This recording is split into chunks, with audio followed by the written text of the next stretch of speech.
Hello students, welcome to my channel. आज मैं आप सभी को चैप्टर नंबर 8 ट्रिग्नोमेट्री की एक्सरसाइज 8.1 का क्वेश्चन नंबर 2 करवाने जा रही हूँ।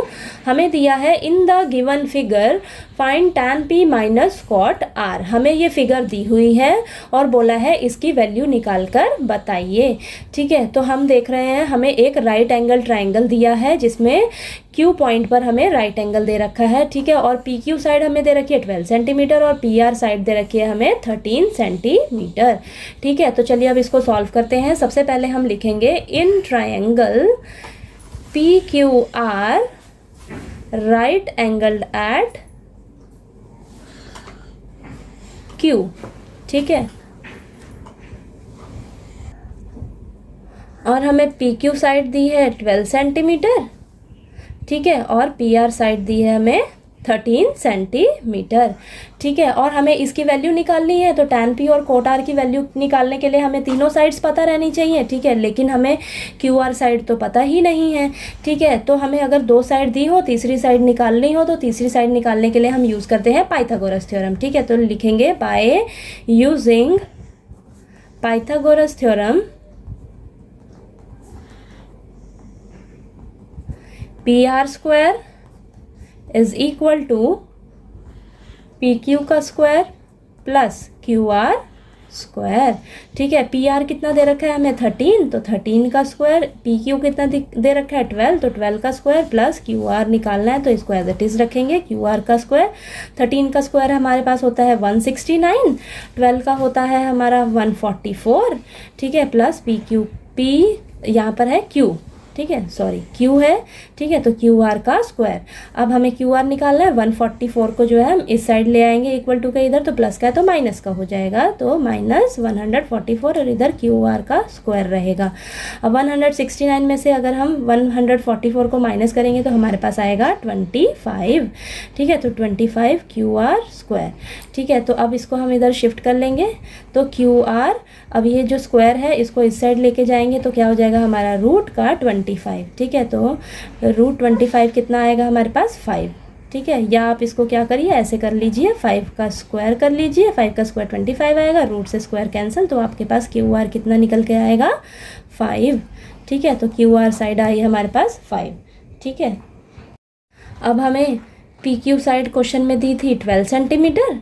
ठीक है, और PR साइड दी थी हमें 13 सेंटीमीटर और QR साइड हमने अभी निकाली है 5 सेंटीमीटर।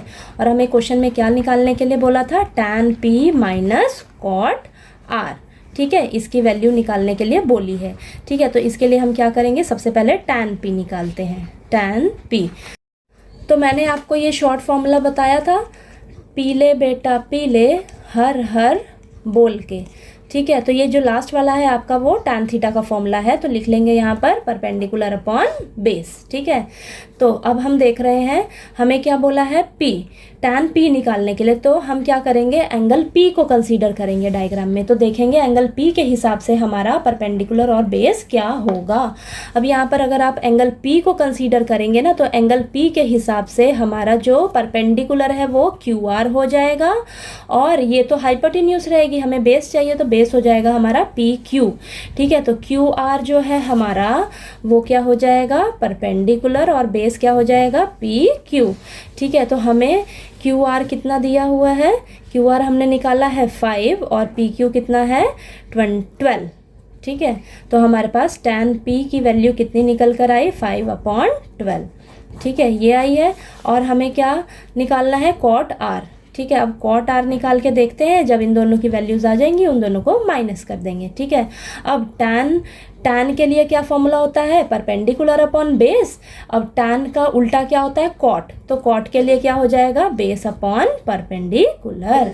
ठीक है, ये समझ आया आपको, tan का उल्टा होता है cot, tan के लिए फॉर्मूला है परपेंडिकुलर अपॉन बेस, तो cot के लिए यही उल्टा हो जाएगा, तो क्या हो जाएगा, बेस अपॉन परपेंडिकुलर। ठीक है, अब हम देखेंगे cot r बोला है यहाँ पर, तो हम एंगल आर को कंसीडर करेंगे डायग्राम में, तब आर के हिसाब से मेरा परपेंडिकुलर और बेस क्या रहेगा वो देखते हैं। ठीक है, अब यहाँ पर डायग्राम में आप देखिए एंगल आर, ठीक है, एंगल आर के हिसाब से ये आपका परपेंडिकुलर हो जाएगा और ये आपका बेस हो जाएगा, यानी कि परपेंडिकुलर कितना हो जाएगा पी क्यू। ठीक है, तो यहाँ पर और बेस कितना हो जाएगा क्यू आर, तो यहाँ पर लिखेंगे बेस हमारा क्यू आर हो जाएगा और परपेंडिकुलर हो जाएगा पी क्यू। ठीक है, अब क्यू आर कितना मैंने निकाला था 5 और पी क्यू कितना है आपके पास 12। ठीक है, तो कोट आर कितना निकल कर आया आपके पास 5/12। ठीक है, ये आया, लेकिन हमें तो निकालना है tan p minus cot R, तो आपके पास जो दोनों की वैल्यूज़ आई है यहाँ पर पुट कर लीजिए। ठीक है, तो 5/12 माइनस यहाँ पर भी आपका 5/12 आया, तो 5/12 माइनस 5/12 एलसीएम लीजिए 12, 5 माइनस 5 आपके पास क्या आएगा 0। ठीक है, तो आपके पास ये जो tan p और माइनस कॉट आर की वैल्यू कितनी निकल कर आई 0। ठीक है, आप एक बार दोबारा से इसको समझ लीजिए, आपको ये फिगर दी हुई थी, फिगर में ये 2 साइड्स दे रखी थी। ठीक है, और हमें ये वैल्यू पूछी है निकाल कर बताओ, तो इन वैल्यूज़ को निकालने के लिए हमें तीसरी साइड भी पता रहनी चाहिए। तीसरी साइड निकालने के लिए हम पाइथागोरस थ्योरम यूज़ करेंगे, तो हमारे पास क्यू आर साइड 5 निकल कर आ गई। ठीक है, तो अब क्या करना है, आपने tan p minus cot R पूछा है, तो tan p सबसे पहले निकालेंगे। tan p के लिए हम फॉर्मूला यूज़ करेंगे, परपेंडिकुलर अपॉन बेस होता है हमारे पास। ठीक है, तो अब याद रखना, यहाँ पर आप ध्यान देना कि यहाँ पर tan p के लिए पूछ रहा है। अगर p के लिए पूछ रहा है तो आपका परपेंडिकुलर बेस जो है वो देखते हैं क्या रहेगा। ठीक है, तो tan p के लिए हमारा परपेंडिकुलर हो जाएगा क्यू आर। ठीक है, और जो बेस हो जाएगा वो क्या हो जाएगा पी क्यू। ठीक है, तो 5/12 आ गया, और यहाँ पर कोट आर पूछा है। ठीक है, तो एंगल आर को देखेंगे हम डायग्राम में, एंगल आर के हिसाब से हमारा जो है वो परपेंडिकुलर हो जाएगा पी क्यू और बेस हो जाएगा क्यू आर।